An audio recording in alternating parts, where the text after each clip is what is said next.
Perkenalkan, kami dari kelompok 7. Perkenalkan, nama saya Muhammad Anugrah Syahdasafa dengan NIM akhir 084. Perkenalkan, nama saya Nafiati Sakina dengan NIM akhir 085. Perkenalkan, nama saya Sasri Kilana Nabila Putri dengan akhiran NIM 077. Perkenalkan, nama saya Yunulandari dengan NIM akhir 075. Perkenalkan, nama saya Desi Indrasari dengan akhiran NIM 078. Perkenalkan, nama saya Fina Nerul Rohma dengan NIM akhir 088. Perkenalkan, nama saya Fatimah Zara Al-Askia dengan NIM akhir 087. Selamat menyaksikan! Assalamualaikum warahmatullahi wabarakatuh. Halo teman-teman, perkenalkan saya Fina Nerul Rohma. Pada kesempatan kali ini, saya dan anggota kelompok akan mengajak teman-teman untuk sama-sama belajar mengenai pidato. Nah, materi yang akan kita pelajari berkaitan dengan pengolahan suara dalam berpidato. Sebelumnya, saya ingin bertanya kepada teman-teman. Menurut teman-teman, seberapa penting pengolahan atau pengaturan suara dalam berpidato? Ya, saya kira semua jawabannya benar ya, sangat penting. Karena pengolahan suara itu akan mempengaruhi tingkat efektivitas pesan itu diterima oleh audiens. Bagaimana pesan itu akan diterima oleh audiens jika kita menggunakan suara yang terlalu lirih dalam jumlah audiens yang banyak? Jadi, kita perlu menyesuaikan pengaturan suara kita. Nah, menurut Gilbert Austin, beliau berpendapat dalam pidato yang baik sebaiknya ada 3 hal. Yang pertama yaitu pengolahan suara, yang kedua yaitu gestur, bagaimana cara kita menampilkan gerak tubuh kita, dan yang ketiga yaitu bagaimana cara kita menampilkan ekspresi atau mimik muka. Nah, ada 8 elemen yang perlu teman-teman perhatikan ketika akan berpidato. Yang pertama yaitu volume. Nah, volume ini berguna seperti yang saya singgung pada awal tadi, yaitu bagaimana pesan itu dapat diterima oleh para pendengar atau audiens. Nah, untuk itu kita harus menyesuaikan volume kita dengan jumlah audiens dan berapa luas atau ukuran dari ruangan yang kita tempati. Contohnya, ketika kita menggunakan suara yang terlalu keras dalam lingkungan atau ruangan yang sempit, tentu itu menjadi kurang efektif dan buang-buang energi kita. Maka untuk itu kita harus menyesuaikan volume yang kita gunakan. Yang kedua, ada intonasi. Intonasi ini berkaitan dengan tinggi nada dan rendahnya nada yang akan kita gunakan. Nah, intonasi ini teman-teman dapat kita gunakan agar apa yang kita sampaikan itu poin-poinnya itu bisa ditegaskan gitu. Ketika kita menggunakan intonasi suara yang tinggi, akan ditangkap bahwa itu poin penting dari pembicaraan tersebut. Nah, penggunaan intonasi suara ini juga berguna agar pembicaraan ini tidak menjadi monoton seperti itu. Ketika kita menggunakan suara yang datar yang sama, tentu para pendengar juga akan merasa bosan. Yang ketiga yaitu kecepatan. Nah, jangan terlalu cepat apabila menyampaikan pidato, karena takutnya audiens ini merasa tertinggal dengan alur pembicaraan kita. Sebaiknya kita sesuaikan.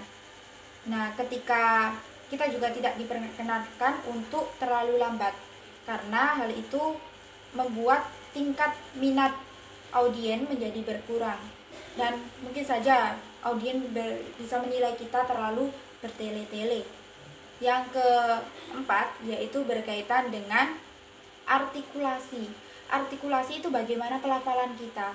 Pelafalan kita itu harus jelas teman-teman, agar apa yang kita sampaikan itu dapat diterima dengan baik oleh audiens kita. Ketika kita melafalkan suatu kata dengan kurang baik atau tidak jelas terdengar, maka bisa menyebabkan kesalahpahaman. Artinya pesan yang kita sampaikan akan berbeda dengan pesan yang diterima oleh audiens kita. Jadi artikulasi ini sangat artikulasi atau pelafalan ini sangat kita perlukan. Tuh. Yang selanjutnya yaitu jeda. Yang kelima jeda ya teman-teman. Jeda itu berguna agar penonton yang mungkin kognitifnya kurang baik itu bisa tetap mengikuti alur pembicaraan kita. Nah, ketika kita tidak memberikan waktu mereka untuk menangkap apa yang poin yang kita sampaikan, tentu pembicaraan yang kita lakukan itu menjadi sia-sia gitu teman-teman. Nah, yang keenam ada nada dan emosi. Nada ini berkaitan dengan emosi ya teman-teman, karena melalui nada itu kita dapat menunjukkan emosi kita. Nada dan emosi ini harus disesuaikan ya teman-teman. Mungkin kalau kita sedang dalam praktik orator, akan baik saja menggunakan nada yang sama gitu. Tapi ketika kita menggunakan pidato untuk sambutan, tidak mungkin kan kita menggunakan nada yang terlalu tegas, terlalu keras, itu tidak mungkin gitu ya. Kurang baik gitu. Nah, nada dan emosi ini berkaitan teman-teman. Karena ketika audiens kita jauh, tentu yang mereka melihat kita, ekspresi kita atau emosi kita itu tidak dapat terlihat kecuali melalui nada kita, nada bicara kita. Yang ke-8 yaitu pernafasan. Pernafasan ini juga penting ya teman-teman, karena ketika kita menyampaikan pembicaraan dengan pernafasan yang kurang baik, tentu apa yang kita bicarakan itu menjadi belibet gitu. Terus terdengar mus-musan juga kan tidak enak ya didengar oleh audiens kita. Jadi sebaiknya kita pandai-pandai mengatur pernafasan kita.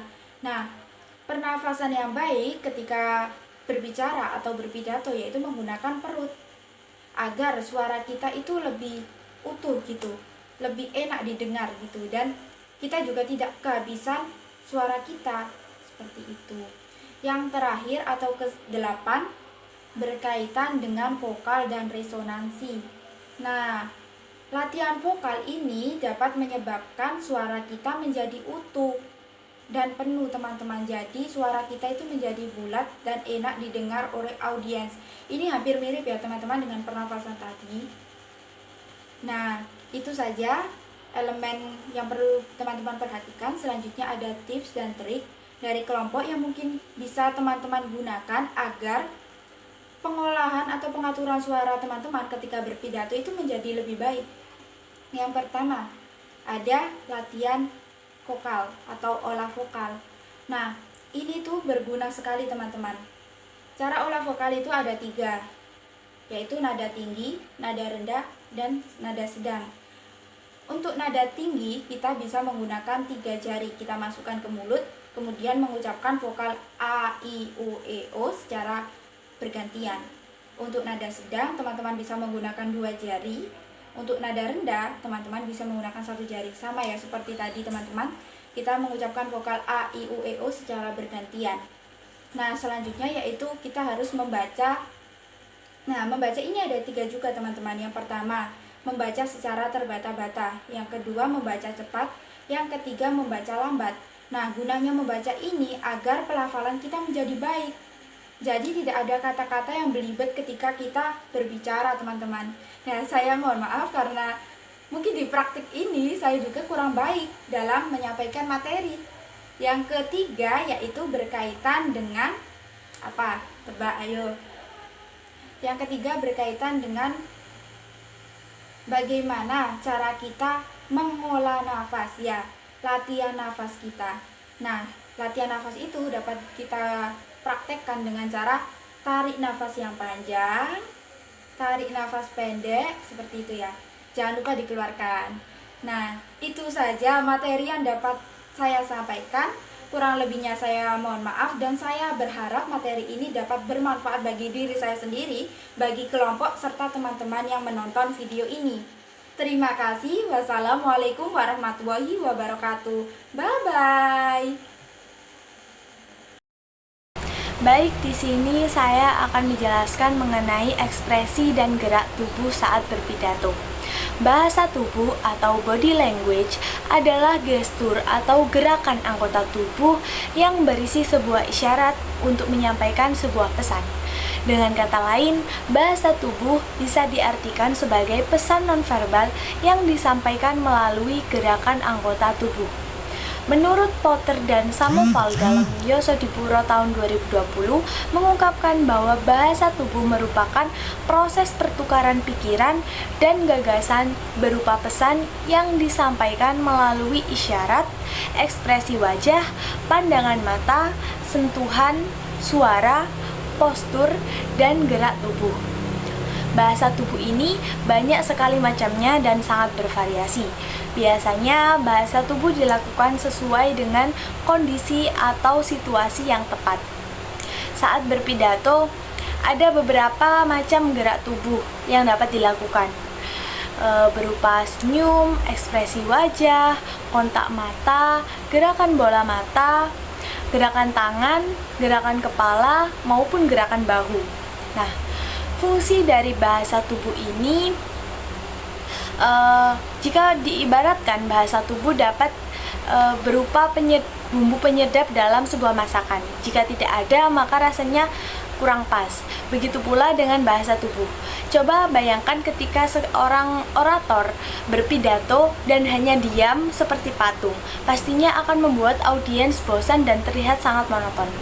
Nah, bahasa tubuh ini akan membantu dalam membangun komunikasi dengan audiens.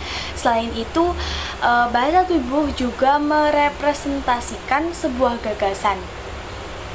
Ada 5 fungsi bahasa tubuh yang diungkapkan oleh Knapp dalam Yosodipuro tahun 2020, yakni yang pertama repetisi atau mengulang kembali gagasan yang sudah disampaikan secara verbal. Yang kedua substitusi atau menggantikan lambang verbal. Yang ketiga kontradiksi, yakni menolak sebuah pesan verbal dengan memberikan makna menggunakan pesan nonverbal. Dan yang keempat adalah pelengkap, yakni melengkapi dan memperkaya pesan nonverbal. Yang kelima ada aksentuasi atau menegaskan pesan dengan gerakan tubuh. Nah, selanjutnya adalah frekuensi bahasa tubuh. Nah, frekuensi ini merupakan tingkat keseringan seorang pembicara melakukan gerak tubuh. Tidak ada salahnya ketika menggunakan bahasa tubuh saat berpidato. Namun, yang perlu orator perhatikan adalah frekuensi dari bahasa tubuh yang digunakan. Sesuai dengan fungsinya, bahasa tubuh hendaknya digunakan sesuai dengan kebutuhan dan kesesuaian dengan pesan yang ingin disampaikan. Pengaturan tempo gerakan tubuh yang digunakan hendaklah tidak terlalu sering. Gerakan yang terlalu sering akan membuat audiens ini lebih fokus pada gerakan orator daripada apa yang disampaikan. Nah, pengaturan tempo dengan tepat akan membuat audiens nyaman dengan segala pergerakan orator. Nah, menurut pendapat kelompok, ekspresi wajah dan gerak tubuh ini sangat penting ketika berpidato. Seperti yang sudah saya jelaskan tadi, ketika kita berpidato, pasti kita membutuhkan gerakan tubuh untuk menyampaikan pesan yang tidak bisa disampaikan melalui ucapan ataupun bahasa verbal. Nah, ketika ada tidak adanya gerak tubuh sama sekali yang dilakukan oleh pembicara, maka pidato ini akan terasa monoton dan bisa jadi audiens ini bosan jika hanya mendengarkan ucapan verbal dari orator. Nah, selanjutnya saya akan membagikan tips dan trik gerak tubuh dalam berpidato. Yang pertama, senyum adalah cara terbaik untuk memulai pidato. Percaya bahwa energi positif akan menular jika kita mengawali pidato dengan senyum dan aura positif. Audiens juga akan menjadi semangat dan memperhatikan apa yang kita bicarakan. Yang kedua, sesuaikan gerak dengan ekspresi dan ucapan verbal. Nah, bayangkan perkataan "terima kasih banyak sudah datang, saya sangat senang bisa berbicara dengan Anda hari ini" diucapkan dengan ekspresi yang seperti itu. Ekspresi yang datar dan biasa saja itu tidak sesuai dengan kalimat tersebut. Nah, audiens ini tidak akan percaya dengan apa yang kita ucapkan. Nah, ketika bahasa tubuh yang kita berikan bertentangan dengan bahasa lisan, audiens ini akan lebih mempercayai bahasa nonverbal. ketika kalimat yang diucapkan bahagia, ya kita harus menunjukkan ekspresi bahagia. Sebaliknya, jika kita sedang membicarakan sesuatu yang sedih, kita juga harus menunjukkan rasa empati dengan ekspresi sedih. Yang ketiga, kontak mata. Kontak mata ini adalah salah satu kunci keberhasilan pembicara. Membaca catatan terus-menerus dan melihat ke bawah atau menghindari tatapan mata dengan audiens itu akan menunjukkan bahwa pembicara itu sedang gugup. Nah, seorang pembicara yang mencoba melihat setiap bagian dari audiens pasti akan memenangkan hati mereka dengan melibatkan audiens secara aktif dengan materi dan percaya diri. Halo teman-teman, materi selanjutnya adalah teknik penghafalan isi pidato. Menurut Joshua Fair ada 3 ya. Yang pertama adalah asosiasi visual. Jadi dalam teknik ini kita membuat gambar visual yang lebih mudah dan lebih kuat untuk diingat dari setiap poin atau bagian dari pidato. Yang kedua ada repetisi spasial. Jadi dalam teknik ini kita mengulangi informasi pada interval waktu yang semakin lama. Teknik ini dapat membantu kita memindahkan informasi dari ingatan jangka pendek ke ingatan jangka panjang. Dan yang ketiga ada penggunaan emosi. Jadi kita sebagai pembicara itu harus bisa mengaitkan informasi dengan emosi tertentu. Karena sesuatu yang berhubungan dengan emosi itu biasanya lebih mudah diingat dan juga lebih berkesan. Selanjutnya, menurut Dr. Albert Mahrabian, penghafalan isi pidato ini lebih fokus pada bahasa tubuh, intonasi, keterlibatan emosional, dan juga latihan ekspresi. Karena hal tersebut dapat meningkatkan efektivitas penghafalan dan juga penyampaian pidato. Nah teman-teman, sebenarnya teknik penghafalan isi pidato itu ada banyak. Tapi menurut saya, teknik penghafalan isi pidato itu dengan cara memahami terlebih dahulu terkait topik yang akan disampaikan. Selanjutnya baru kita membaca secara berulang-ulang. Karena dengan membaca berulang-ulang itu akan mempercepat hafalan kita dan juga memperkuat pemahaman kita tentang topik yang akan kita bawakan. Penggunaan intonasi itu juga penting teman-teman, karena kalau kita menggunakan intonasi itu biasanya lebih mudah mempercepat juga hafalan kita, karena kan penggunaan intonasi itu pengucapan katanya beda setiap katanya, jadi dapat mengingat kata-kata tertentu seperti itu. Oke teman-teman, selanjutnya saya akan memberikan tips dan trik teknik penghafalan isi pidato. Yang pertama adalah pahami isi pidato. Jadi ketika kita memahami isi dari pidato kita, isinya apa sih, maknanya apa. Nah ketika kita paham, kita juga lebih mudah menghafalkannya. Yang kedua adalah gunakan kata kunci atau frasa. Ketika kita menghafalkan isi pidato, kita fokus pada kata kunci atau frasa penting yang ada pada setiap bagian dari isi pidato. Dan yang ketiga adalah berlatihlah dengan suara yang keras, karena dengan berlatih suara yang keras itu akan memicu rasa percaya diri kita. Jadi ketika kita berlatih, kita itu jadi lebih percaya diri gitu. Rasa percaya dirinya itu meningkat seperti itu. Dan juga kita juga jauh lebih memahami topik yang akan kita sampaikan nantinya, karena kan kita baca berulang-ulang, terus kita juga latihan.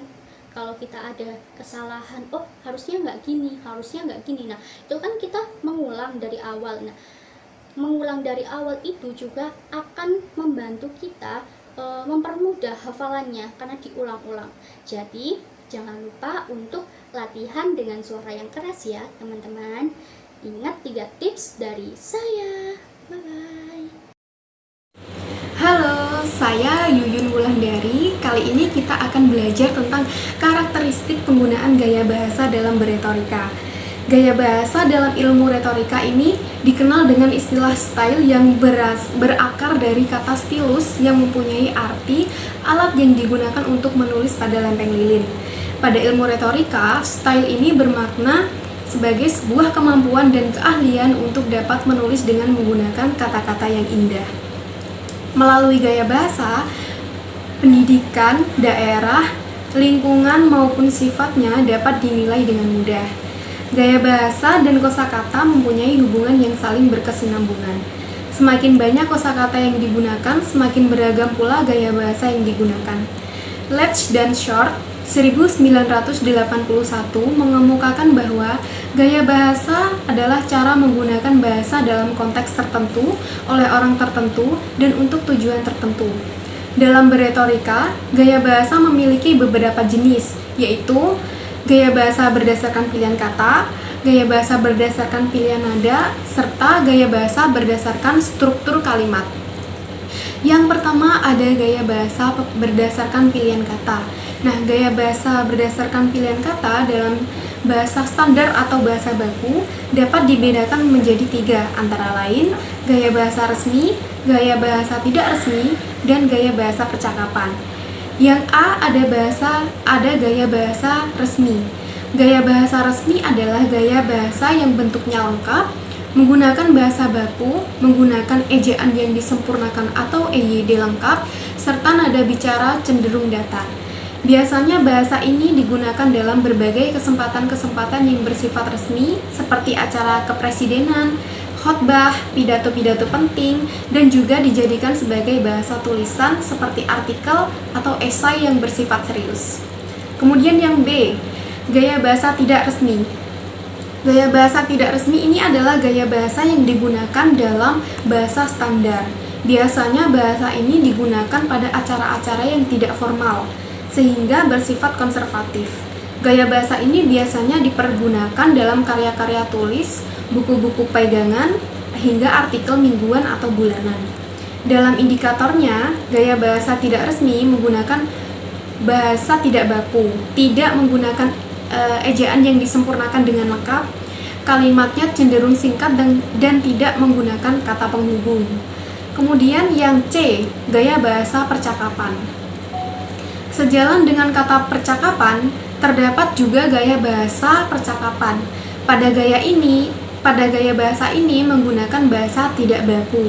Banyak menggunakan istilah asing, bahasanya cenderung singkat, banyak menggunakan kata seru, dan menggunakan kalimat langsung. Kemudian yang kedua ada gaya bahasa berdasarkan nada. Tadi kan berdasarkan pilihan kata, sekarang berdasarkan nada. Nah, gaya bahasa berdasarkan nada ini didasarkan pada sugesti yang diungkapkan dengan menggunakan kata-kata yang terdapat dalam sebuah wacana. Seringkali sugesti ini lebih nyata jika diimbangi dengan suara dan pembicaraan bila sajian berupa bahasa lisan. Yang pertama ada gaya bahasa sederhana. Gaya bahasa sederhana ini seperti namanya biasanya sangat cocok dan efektif digunakan untuk memberikan instruksi, perintah, pelajaran, perkuliahan, dan sejenisnya. Sebab untuk dapat menggunakan bahasa ini dengan efektif, maka seseorang pembicara harus memiliki kepandaian dan pengetahuan yang cukup. Oleh sebab itu, gaya bahasa ini sangat sesuai untuk dimanfaatkan sebagai pembuktian atau pengungkapan fakta suatu hal tanpa perlu memancing emosi. Kemudian yang B, gaya bahasa mulia dan bertenaga. Sesuai dengan namanya, gaya ini dipenuhi dengan energi, pergerakan sesuatu yang tidak harus menggunakan tenaga dan vitalitas pembicara, namun juga menggunakan nada keagungan dan kemuliaan. Dalam kenyataannya, nada agung dan mulia sanggup menggerakkan emosi setiap pendengar sebab terselubung sebuah tenaga yang halus tapi secara aktif meyakinkan pendengar sehingga dapat dengan mudah mencapai tujuan yang diinginkan. Nada agung dan mulia ini biasanya digunakan untuk menyampaikan khotbah, pidato keagamaan, dan kesusilaan dan ketuhanan. Kemudian yang terakhir, yang C, adalah gaya bahasa menengah. Gaya bahasa menengah ini adalah gaya yang bertujuan guna menimbulkan suasana yang senang dan damai. menggunakan nada yang bersifat lemah lembut, penuh kasih sayang, dan juga mengandung humor yang sehat. Biasanya gaya ini banyak menggunakan diksi metafora, lambang-lambang yang dipadu-padankan dengan penyimpangan yang dapat menarik hati, cermat, hingga nada yang sempurna, sehingga dapat menarik perhatian. Gaya ini biasanya digunakan saat acara pesta, pertemuan, dan rekreasi. Terima kasih, itu saja yang dapat saya sampaikan. Selanjutnya, materi selanjutnya akan disampaikan oleh rekan saya. Wassalamualaikum. Baik, untuk selanjutnya yaitu gaya bahasa berdasarkan struktur kalimat. Nah, yang pertama ada gaya bahasa klimaks. Nah, gaya bahasa klimaks ini adalah gaya bahasa yang mengandung urutan-urutan pikiran yang akan semakin meningkat kepentingannya dari gagasan sebelumnya. Nah, klimaks ini disebut juga gradasi. Istilah ini dipakai sebagai istilah umum yang sebenarnya merujuk pada tingkat gagasan yang paling tinggi. Klimaks terbentuk dari beberapa gagasan yang berturut-turut. Yang kedua ada antiklimaks. Nah, antiklimaks ini dihasilkan oleh kalimat yang berstruktur mengendur. Gaya bahasa antiklimaks merupakan suatu acuan yang gagasan-gagasannya diurutkan dari gagasan terpenting ke gagasan yang kurang penting atau gagasan yang dianggap kurang efektif. Nah, karena hanya mencakup soal tata tingkat, terjadinya tata tingkat ini dipengaruhi oleh faktor hubungan organisatoris, usia atau besar kecilnya suatu barang. Nah, untuk penjelasan selanjutnya, gaya bahasa berdasarkan struktur kalimat yang ketiga dan seterusnya akan disampaikan oleh pemateri selanjutnya. Terima kasih. Halo teman-teman, selanjutnya adalah gaya bahasa paralelisme. Gaya bahasa paralelisme merupakan gaya bahasa yang mencoba mencapai keseimbangan kata atau frasa dalam fungsi gramatikal yang sama. Tentu saja, hal tersebut bertujuan untuk menonjolkan kata yang sama fungsinya. Selanjutnya adalah gaya bahasa antitesis. Gaya bahasa antitesis merupakan gaya bahasa yang mengandung gagasan-gagasan yang bertentangan. Tentu saja, kalimat atau kata yang digunakan juga menggunakan kata atau kalimat yang berlawanan. Dan yang terakhir adalah gaya bahasa repetisi. Gaya bahasa repetisi merupakan perulangan bunyi, suku kata, atau kalimat-kalimat yang dianggap penting untuk menekankan pada situasi atau konteks tertentu. Hal tersebut dilakukan dengan variasi anafora, tautotes, dan lain sebagainya. Nah, jadi apa sih gaya bahasa itu, teman-teman? Gaya bahasa merupakan cara seorang pembicara menyampaikan pesan kepada audiensnya. Lalu apa gaya bahasa paralelisme itu? Gaya bahasa paralelisme merupakan gaya bahasa yang digunakan untuk memperkuat pesan utama yang ada pada pidato. Contohnya, kita harus belajar dengan tekun agar masa depan kita bisa tercapai. Kita harus belajar agar ilmu itu kan terus berkembang. Jadi kita harus belajar setiap waktu, setiap detik, setiap menit, seperti itu. Nah, kata kita harus belajar itu kan terus diulang-ulang sebagai tanda bahwa pesan utama yang ingin disampaikan dalam pidato tersebut adalah kita tidak boleh malas untuk belajar, seperti itu. Kemudian gaya bahasa yang kedua yaitu gaya bahasa antitesis. Gaya bahasa antitesis menurut saya adalah gaya bahasa yang menggabungkan gagasan-gagasan yang saling berlawanan dalam satu kalimat. Contohnya, tidak ada kesuksesan tanpa kegagalan terlebih dahulu. Nah, dalam satu kalimat ini terdapat dua frasa yang saling berlawanan, saling bertentangan, yaitu frasa kesuksesan dan kegagalan. Ini kan saling bertentangan ya, saling berlawanan, seperti itu. Dan yang terakhir adalah gaya bahasa repetisi. Gaya bahasa repetisi ini merupakan gaya bahasa yang mengulang kata atau frasa atau kalimat-kalimat yang penting untuk penekanan, sebagai penekanan bahwa ini loh, kalimat ini loh diulang-ulang untuk menekankan kalimat yang dianggap penting pada poin tersebut. Contohnya, kita harus lawan mereka. Kita tidak boleh berdiam saja, kita tidak boleh lemah, kita harus bangkit, kita harus lawan mereka. Nah, di situ tuh ada kata kita harus gitu, kita harus. Nah, kata-kata yang diulang, repetisi ini merupakan perulangan dengan kata kerja yang berbeda. Itu memberikan suatu tekanan bahwa kita itu harus berjuang, kita itu tidak boleh diremehkan, kita tidak boleh menyerah gitu saja. Seperti itu. Penggunaan gaya bahasa menurut saya itu sangat penting, karena dengan menggunakan gaya bahasa, audiens itu jadi lebih tertarik, lebih mudah tertarik oleh kita. Oke teman-teman, selanjutnya saya akan memberikan tips dan trik penggunaan gaya bahasa dalam berpidato. Yang pertama, tentukan dulu tujuan kalian berpidato itu apa. Apakah hanya menginspirasi, memotivasi, atau hanya menyampaikan argumen-argumen yang baik. Dan tips yang kedua adalah gunakan variasi. Ketika kalian berpidato itu jangan hanya menggunakan satu gaya bahasa, tapi gabungkan beberapa gaya bahasa. Hal tersebut bertujuan untuk menarik perhatian audiens dan juga untuk membuat pidato kita itu jadi lebih efektif. Tips yang ketiga adalah kenali audiens kita. Siapa sih audiens kita? Nah, selanjutnya baru tentukan gaya bahasa yang sesuai dengan kebutuhan audiens kita. Yang keempat adalah berikan contoh yang relevan. Jadi ketika kita berpidato, itu hadirkan contoh-contoh atau ilustrasi yang relevan dengan kehidupan saat ini, dengan apa yang terjadi saat ini. Hal tersebut bertujuan untuk meyakinkan para audiens dan juga mendukung argumen-argumen kita. Tips yang terakhir adalah jaga ritme dan intonasi. Jadi ketika kita berpidato itu jangan hanya monoton gitu. Jadi pertimbangkan juga intonasi dan juga ritme suara, karena hal tersebut itu dapat membuat audiens kita itu jadi lebih mengingat, mudah diingat gitu. Jadi pesannya itu tersampaikan dengan baik kepada audiens. Nah, itu tadi beberapa tips dari saya ketika kalian berpidato menggunakan gaya bahasa. Untuk materi selanjutnya, simak ya.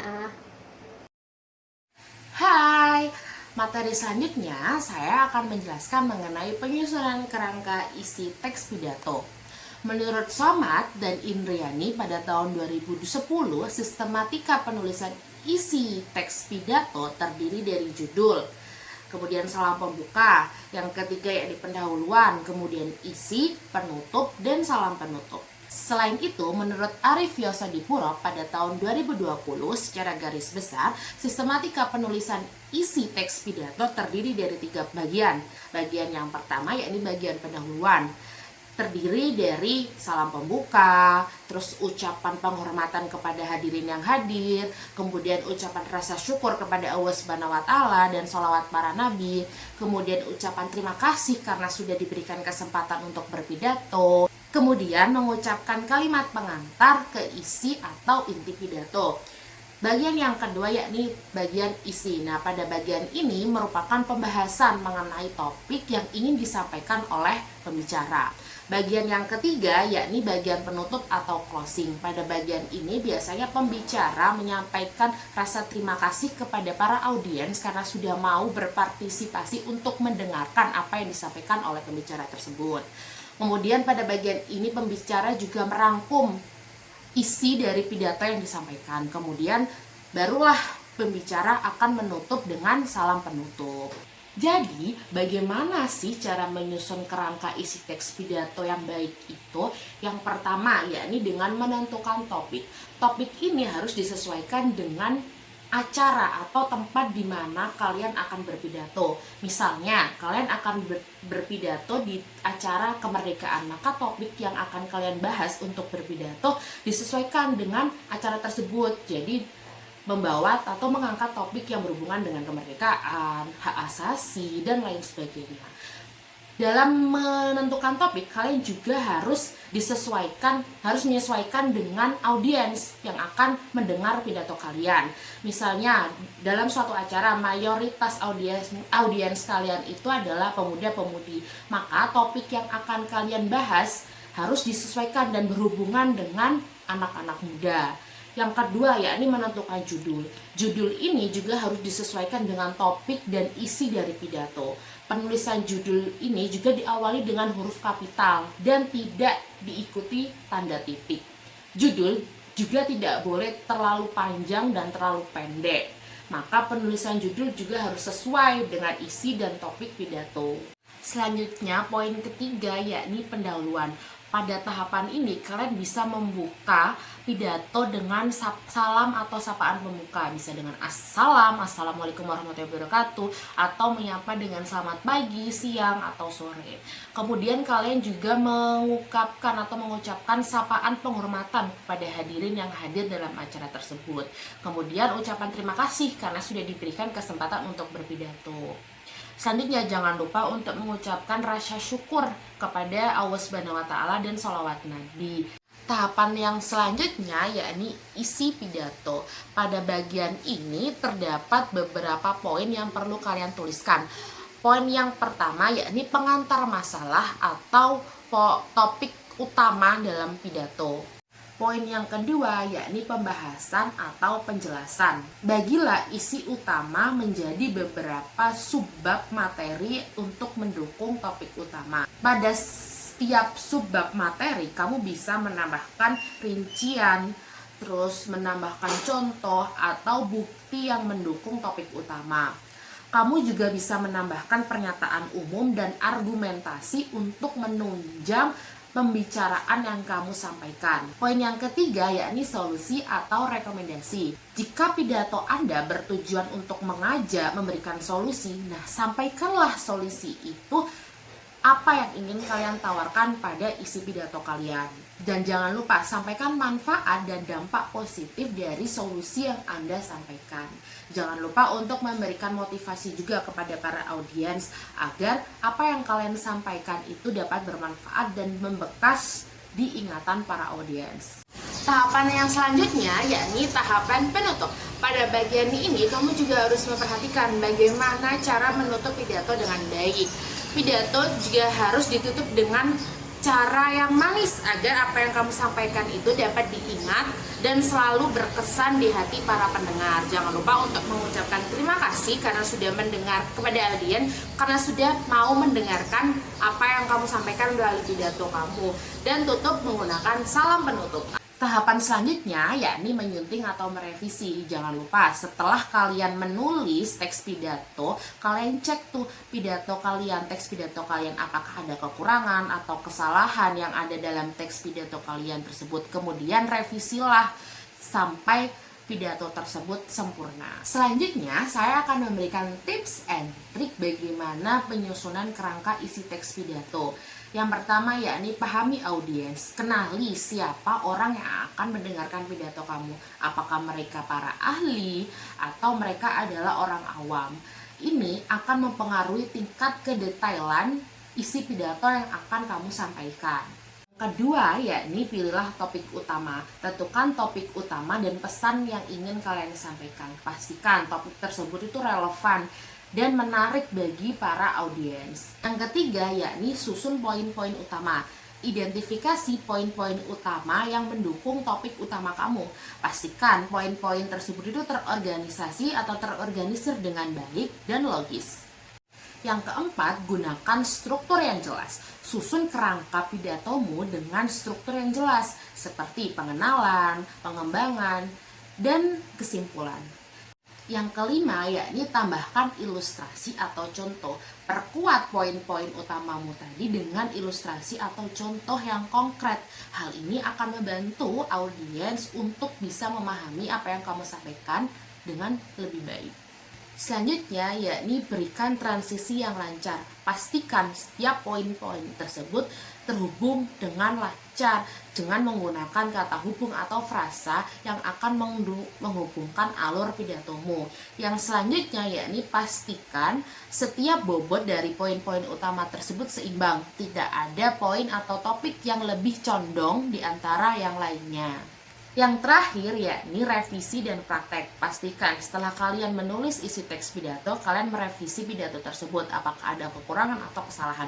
Kemudian praktek untuk meningkatkan kepercayaan diri kalian dan menyesuaikan waktu yang pas untuk menyampaikan isi pidato tersebut. Itulah tips and trik untuk kalian bagaimana menyusun kerangka isi teks pidato. Terima kasih. Materi selanjutnya. Halo teman-teman, perkenalkan saya Saski Kirana Nabila Putri dengan akhiran NIM 077. Sekarang kita akan belajar tentang karakteristik pembangun citra diri dalam berpidato untuk melanjutkan materi sebelumnya. Nah, dalam berpidato, pembangunan citra diri sangat penting untuk membentuk persepsi audiens kepada orator. Aristoteles berpendapat bahwa etos atau karakter pembicara adalah elemen paling penting dalam membangun citra diri. Pembicara harus menunjukkan moralitas, keahlian dan niat baik untuk mendapatkan kepercayaan audiens. Ada beberapa karakteristik yang perlu diperhatikan untuk membangun citra diri dalam berpidato. Di antaranya yaitu yang pertama, penguasaan materi. Pembicara harus menguasai materi atau topik pembahasan dalam berpidato. Penguasaan topik yang baik akan menumbuhkan kepercayaan diri dan kelancaran. Jadi, penguasaan materi sangat penting dan merupakan faktor utama dalam berpidato. Yang kedua yaitu kredibilitas. Orator harus menunjukkan keahlian, kompetensi, dan kemahirannya terhadap topik pembahasan. Hal tersebut bisa dilakukan dengan memberikan informasi yang akurat, sesuai, dan relevan disertai bukti yang kuat. Yang ketiga yaitu kejujuran dan integritas. Kejujuran dan integritas membantu membangun kepercayaan audiens terhadap orator. Sikap orator yang transparan dalam tindakan, perkataan, serta berpegang pada prinsip moral yang kuat akan menciptakan kepercayaan audiens. Lalu yang keempat yaitu kepribadian dan gaya. Gaya komunikasi dan kepribadian orator juga merupakan pembangun citra diri dalam berpidato. Orator yang berwibawa, ramah, dan bersemangat akan lebih membuat audiens tertarik dan antusias. Yang kelima yaitu kesopanan dan etika. Menyampaikan pidato dengan bahasa yang sopan dan menghindari pembicaraan berbau sara. Orator juga harus menghormati audiens. Lalu yang keenam yaitu empati dan kepedulian. Empati adalah kemampuan untuk memahami dan berbagi perasaan orang. Ini adalah keterampilan penting karena dapat membantu orator terhubung dengan audiens, membuat penyampaian pesan lebih efektif, dan juga menciptakan kesan yang positif. Lalu yang terakhir yaitu ketujuh, komunikasi nonverbal. Komunikasi nonverbal dapat berupa penampilan fisik, ekspresi wajah, kontak mata, postur dan gestur tubuh, serta suara. Yang pertama yaitu penampilan.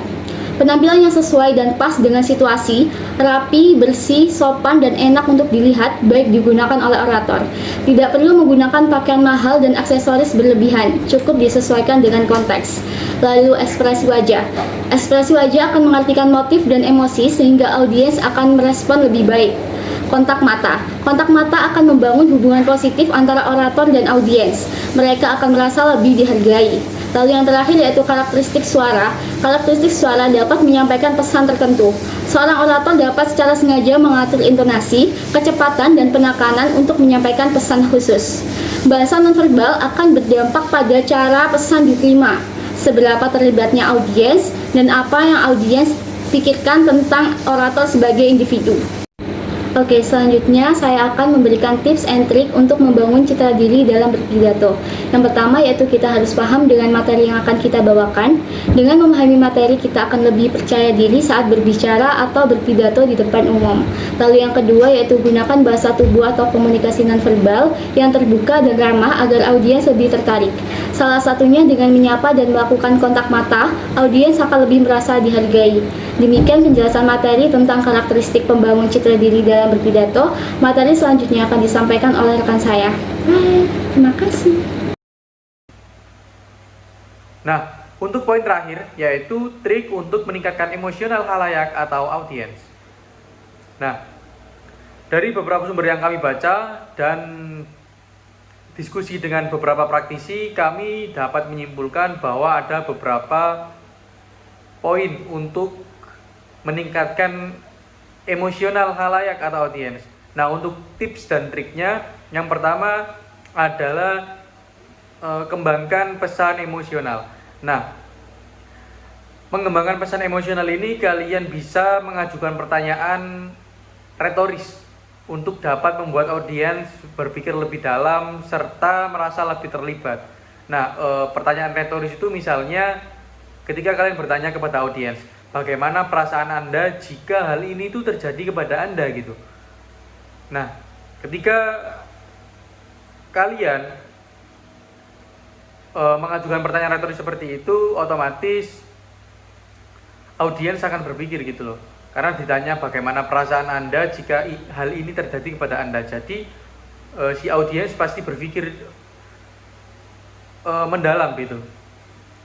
Nah, selain itu kalian juga bisa variasikan nada, kecepatan dan volume suara. Nah, menggunakan nada yang lebih rendah dan lambat untuk bagian yang serius atau emosional, dan nada yang lebih tinggi dan cepat untuk bagian yang bersemangat, dapat membantu mengarahkan emosi audiens. Poin yang kedua adalah tunjukkan keterlibatan kamu terhadap audiens. Nah, di sini kamu bisa mulai dengan mengisahkan cerita pribadi kamu sendiri yang relevan dan emosional. Tentunya hal tersebut dapat membuat audiens merasa lebih terhubung dengan kalian. Nah, pastikan cerita tersebut memiliki elemen yang dapat diidentifikasi oleh banyak orang gitu ya. Jadi cerita tersebut itu mudah dipahami serta menyajikan fakta-fakta yang kalian hadapi saat itu untuk membuat audiens merasa lebih terhubung. Selain itu, gunakan kata-kata inklusif seperti kita atau kita semua gitu ya, untuk membuat audiens merasa menjadi bagian dari cerita atau pesan yang kalian sampaikan. Yang ketiga, gunakan bahasa emosional. Nah, kalian di sini bisa menggunakan ekspresi wajah atau bahasa tubuh yang sesuai dengan emosi yang ingin kalian sampaikan. Misalnya tersenyum saat membicarakan hal-hal yang menyenangkan, kemudian tatapan serius saat menyampaikan sesuatu yang penting gitu ya. Nah, selain itu kalian juga bisa menggunakan kata-kata emosional. Nah,